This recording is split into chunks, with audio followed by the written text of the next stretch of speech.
Mohon salam. Assalamualaikum warahmatullahi wabarakatuh.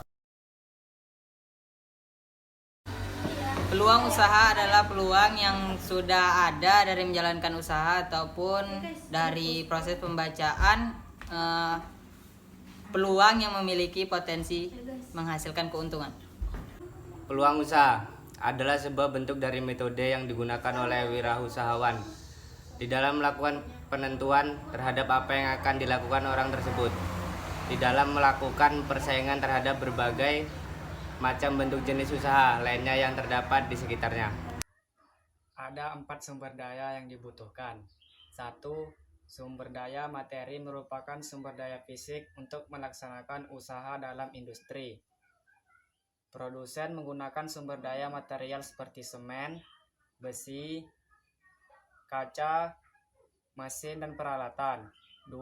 Sumber daya finansial merupakan sumber daya dana atau uang. 3. Sumber daya manusia merupakan sumber daya per orang dalam bentuk latihan dan pendidikan penting dilakukan oleh manajemen. 4. Sumber daya informasi merupakan informasi yang benar dan menyeluruh untuk kepentingan kesuksesan usaha.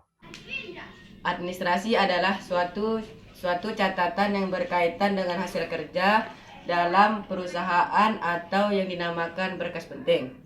Dan pemasaran adalah suatu kerjaan yang di luar lapangan dan mensurvei dengan hal yang berkaitan bisnis alur. Yang menjadi perbedaannya ialah sistem proses dan caranya.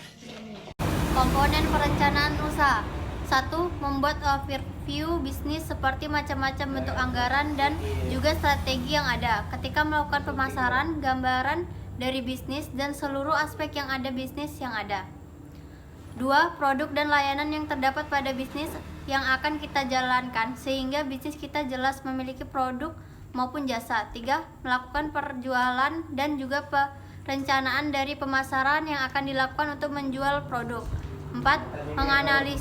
Menganalisa pasar seperti apakah pelanggan yang membutuhkan produk yang kita jual. 5. Analisis kompetitif dengan tujuan untuk mengetahui macam-macam pesaing yang berada di dalam lingkungan kita, seperti apa kelebihan dan kekurangan mereka. 6. Melakukan perencanaan dari keuangan sehingga bisnis akan dapat tetap terus berjalan. Adapun langkah-langkah penyusunan perencanaan usaha adalah 1. Menganalisis pasar, artinya mempelajari situasi dan kondisi serta berbagai masalah pasar. 2. Membuat tujuan usaha. Setelah menganalisis pasar, kita membuat tujuan usaha sesuai dengan kebutuhan pasar. 3. Memilih bisnis yang sesuai dengan minat serta sesuai kebutuhan pasar. 4. Menghitung biaya yang akan dikeluarkan untuk memulai suatu usaha. 5. Merencanakan pemasaran, artinya merencanakan pemasaran produk usaha yang akan dibuat. Menganalisis sistem produksi kerajinan dari bahan limbah berbentuk bangun ruang berdasarkan data dukung yang dimiliki oleh daerah setempat.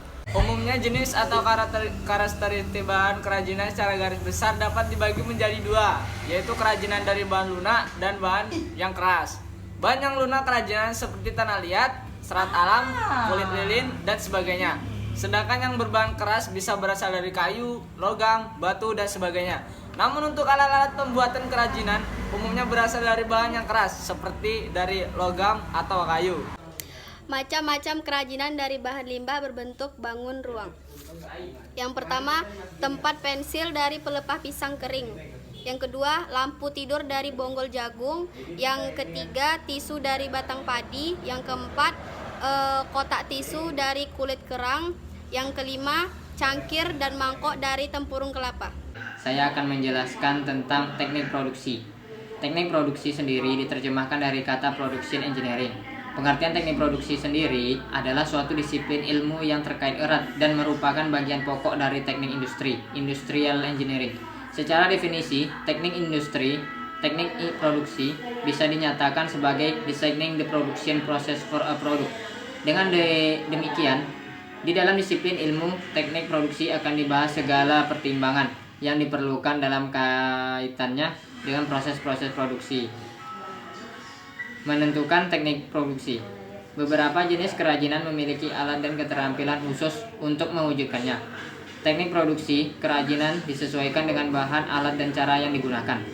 Dalam pelaksanaan pembuatan produk-produk kerajinan yang menggunakan bahan limbah berbentuk bangun ruang dapat dilakukan dengan 1. Teknik pahat, 2.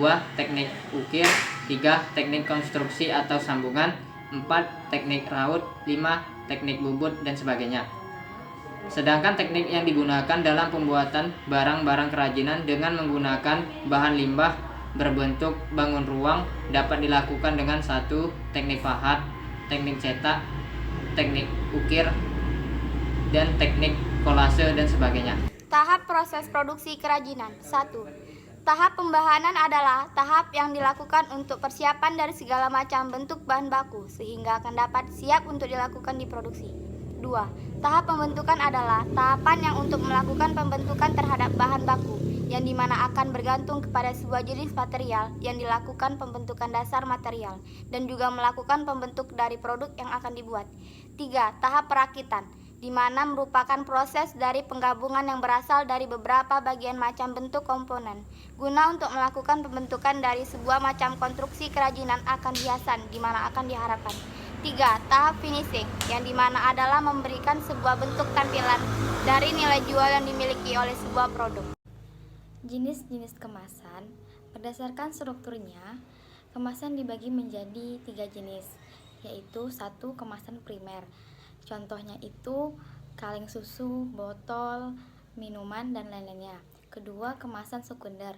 Contohnya itu karton untuk wadah kaleng susu dan lain-lainnya. Ketiga, kemasan tersier atau quarter. Contohnya itu biasanya kemasan tersier itu umumnya digunakan sebagai perlindung selama pengangkutan. Baru berdasarkan frekuensi pemakaiannya, kemasan dibagi menjadi 3 bagian. Yang pertama, kemasan sekali pakai atau disposable. Contohnya itu bungkus plastik, bungkus permen, bungkus daun, dan lain-lainnya. Kedua, kemasan yang dipakai berulang kali atau multi trip. Contohnya itu botol minuman dan botol kecap. Ketiga, kemasan yang tidak dibuang atau semi disposable. Contohnya kaleng susu, kaleng biskuit, dan lain-lainnya. Selanjutnya, berdasarkan tingkat kesiapan pakai, kemasan dibagi menjadi 2. 1. Kemasan siap pakai, contohnya itu adalah wadah botol, wadah kaleng, dan sebagainya. 2. Kemasan siap dirakit, contohnya itu kaleng dalam bentuk lempengan. Menurut Winardi, fungsi kemasan adalah 1. Untuk melindungi benda perniagaan yang bersangkutan terhadap kerusakan-kerusakan dari saat diproduksinya sampai saat benda tersebut dikonsumsi. 2. Untuk memudahkan pengerjaan dan penyimpanan benda-benda perniagaan tersebut oleh para perantara dan para konsumen. 3. Guna penjual produk yang bersangkutan.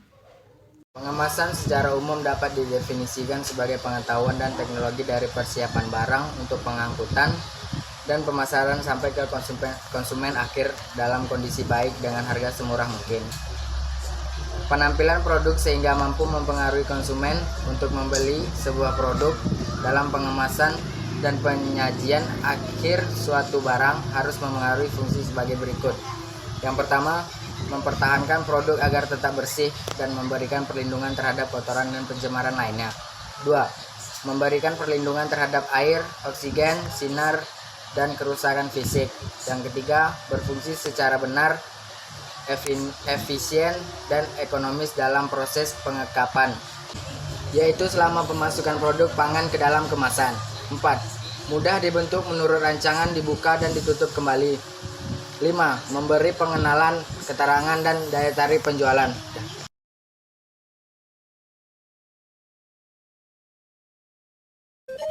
Itu tadi dari kelompok kami tentang materi KD 3.6 dan KD 3.7. Saya mewakili kelompok saya, apabila ada kesalahan dan kekurangan saya mohon maaf. Akhir kata, wassalamualaikum warahmatullahi wabarakatuh.